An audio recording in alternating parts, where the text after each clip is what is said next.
നാളെ 2025 മെയ് മാസം 12-ാം തീയതി തിങ്കളാഴ്ച വൈശാഖ പൗർണമിയാണ്. പൊതുവെ എല്ലാ പൗർണമിയും ദുർഗാദേവിക്ക് മാത്രമല്ല ഗണപതി ഭഗവാനും വളരെ വിശേഷമാണ്.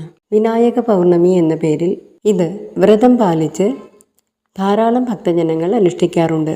അതുപോലെ തന്നെ വൈശാഖ മാസത്തിലെ പൗർണമി ദിവസം തന്നെയാണ് കൂർമ്മ ജയന്തിയായി ആഘോഷിക്കുന്നതും. മഹാവിഷ്ണുവിൻ്റെ രണ്ടാമത്തെ അവതാരമാണ് കൂർമ്മം. മിക്ക ദുർഗാ ക്ഷേത്രങ്ങളിലും ശിവക്ഷേത്രങ്ങളിലും പൗർണമി അതിവിശേഷമായതിൻ്റെ പ്രധാന കാരണം പരമശിവൻ ചന്ദ്രകലാധരനായത് തന്നെയാണ്.